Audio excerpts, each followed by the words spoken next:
Thursday? Would that be a blueprint kind of in terms of the way you want to see your team play for 60? There was a lot of good in that game. I feel like both sides of the puck, we had opportunities to score more than what we did. I thought their goaltender made some pretty good saves for them, especially the first two periods. And I thought we did a good job of playing the right way against top players. And I think you most definitely have to put Celebrini in that category now as one of the best players in the league. And I thought we did a good job of limiting his opportunities. Dustin's obviously coming off a shot and his improved numbers. Like early on in a game, Ryan, how do you know that he's feeling it in a game? I think he feels it most nights. Like when I watch him play, there's not a lot different in the way he shows up at the rink in the morning, to the way he comes back in the afternoon, to the way he looks in warm up, to the way he starts the game.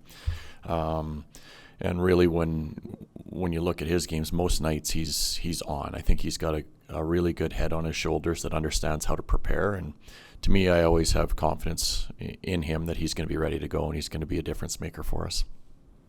How are you feeling about both sides of special teams 19 games in? Not very good. I mean, when you look at our game, our 5-on-5 play, we do a lot of good things with it. Our special teams, in my opinion, are what lacking for our team's record as to where we sit right now. It's something that has to improve. Brian, during your tenure, we've seen like Connor, Pospisil, Coronado come up from the AHL and establish themselves as full-time guys, as Kuznetsov and Cairns and maybe still Honzek try to kind of replicate that. What can they learn from those guys in terms of how they force themselves onto a full-time spot? The opportunity, you have to take advantage of it when it's there. There's a lot of belief in a lot of our players in this organization, and when guys are playing the right way, whether it's with us in a limited role or if it's with the Wranglers and they start doing things the way we expect them to do, they're going to get more opportunity, and eventually they're going to get a chance with us to do more. And just the biggest thing I would say is there's opportunity there, and it's up to the player to knock the door down, to show everybody that I'm not a guy that's going to be an up and down guy or a low minutes guy. They have to come and maybe show themselves too that they're capable of being an everyday NHL player that can have impact, that can help our team win.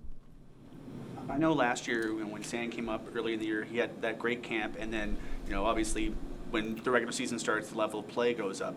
What do you think he's learned from his experience last year that's helped him be successful this season? Who was it? Honzek.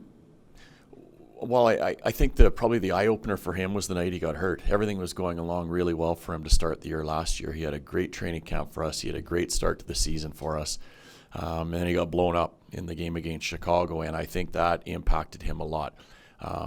One, because the injury occurred.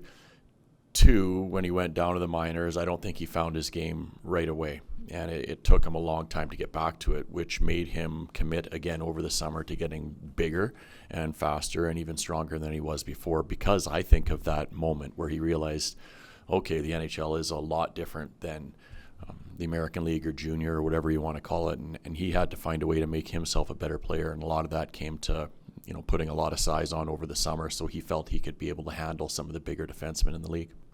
With Sam, like you've repeated a few times, he's kind of a coach's player in the sense, I think you keep saying the details really matter to him. What's a good example?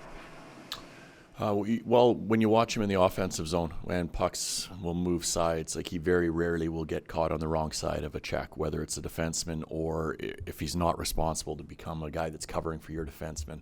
You'll see when he's on the ice, almost all the time, if a D-man's pinching down, it'll be Sam that's covering for him in those situations. So he just has a good understanding of the overall game, and I think that's why, as we've talked about before, it makes him someone that we trust early in his career and to be on the ice in some critical situations.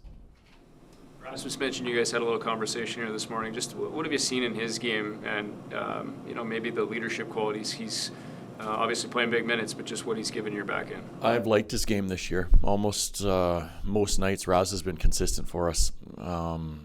He's been competitive. I think he's moving the puck well. I think he's shooting it way more, which was something that we've asked of him, I feel like, for 10 years.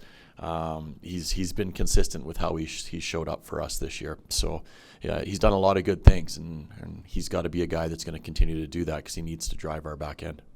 remember there was a time that it was, 3 shots per game or something like that, a magic number for him. I think it's up a little bit, but, is there still a magic number for him in terms of? Your guys that play a lot of minutes, they should be up around 3 shots a night from the back end. And Raz is that type of guy. And the other reason why he should be shooting that much is because he has a heavy shot. And if he gets it on the net, then it's going to create a scoring chance for us off a rebound, or he's going to score. So we need him to continue to do what he's done with his shot mentality this year.